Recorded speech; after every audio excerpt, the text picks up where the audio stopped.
All protocols observed. A pleasant good afternoon to all gathered here this afternoon on the virtual platform and those who are listening in. One correction. The interim chair of the Women's Committee, president of the JTUM, is also here, Comrade Ansel Roger.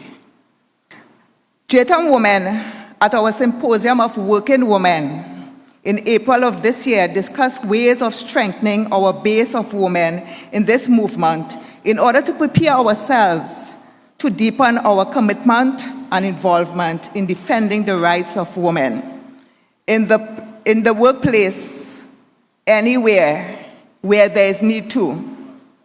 A resolution to campaign for the ratification of Convention 190, Violence and Harassment in the World of Work, was passed at the symposium. And I just want to give some background on what is C190, because a lot of people, if I ask here this afternoon, if anybody know what is C190, I guess they might not know.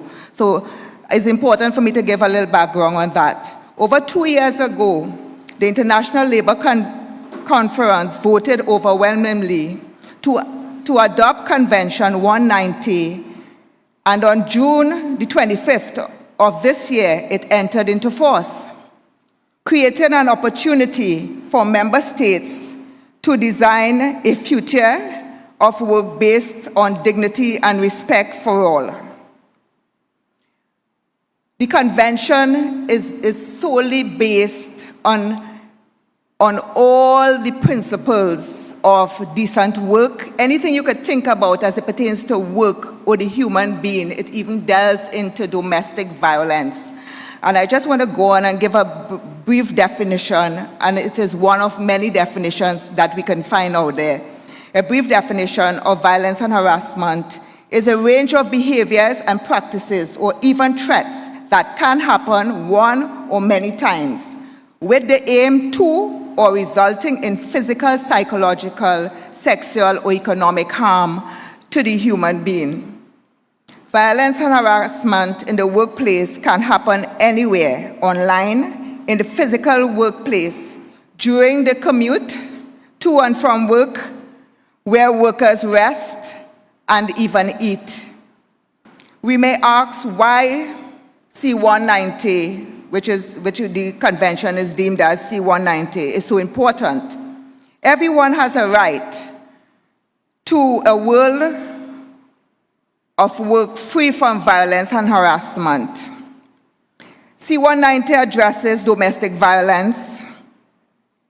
There is special emphasis on gender-based violence because it affects women disproportionately. 1 in every 3 women will experience gender-based violence at one time or another.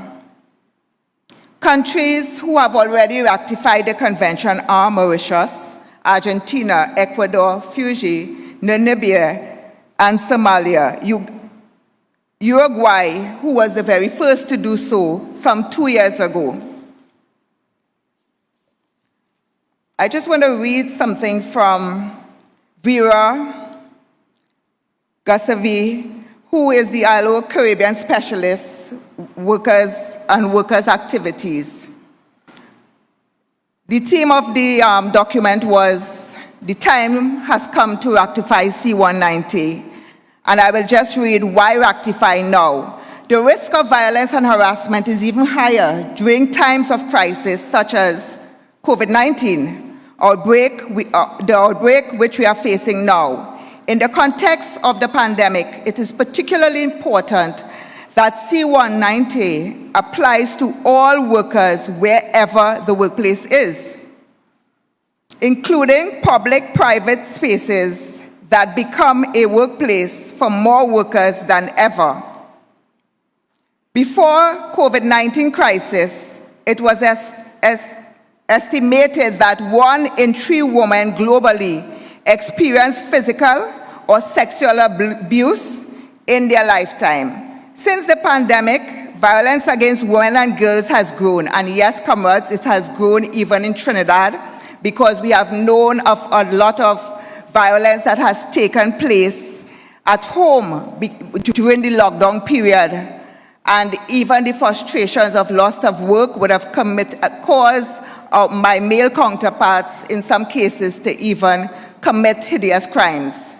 But again, it goes back to us having proper regulation of these things. I will go on. Since the pandemic, violence against women and girls has grown.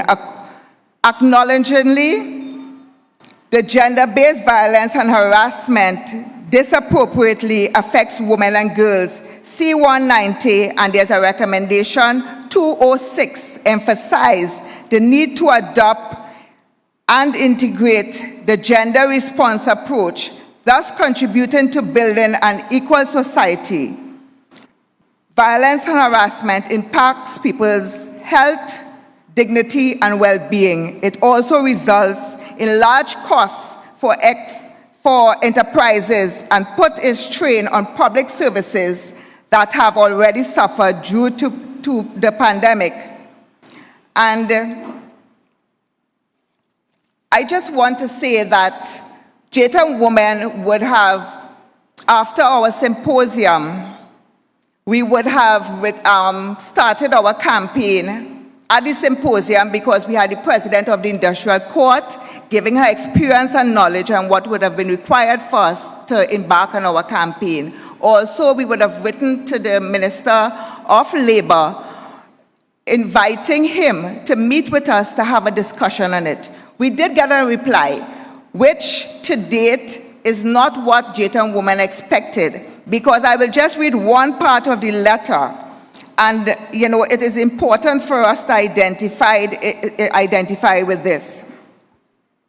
He says in his letter that he is, I don't want to misquote because the media is present. In fact, this issue is one of the ministry's priorities under the initiative to modernize labor legislative and policy frameworks. I don't know if the trade union movement or the general public has yet, or the working public of Trinidad and Tobago has yet been invited by the goodly minister to discuss this initiative, modern initiative that he's speaking about.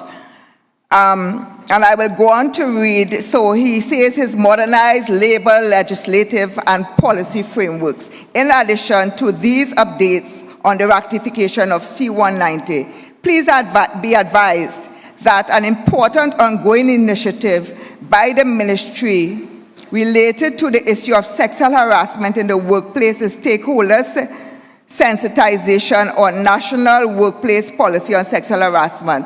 I don't know how many of the listening public will remember when this policy on sexual harassment was passed.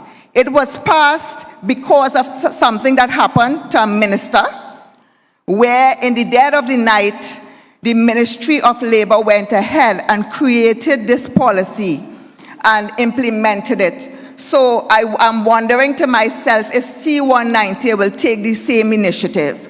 I want to ask the minister or inform the minister that this is not no place of work, where one particular place of work where we actually have just maybe a stores, right? It is not just about that.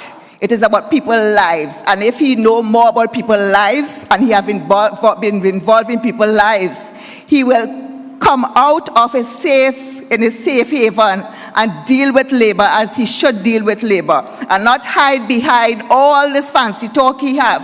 And most of the time he put the technocrats in the department to deal with labor instead of coming and standing before labor and dealing with labor. It's time the Minister of Labor, and this particular convention deals with all aspects of life, and we must take it seriously in all countries all over the world.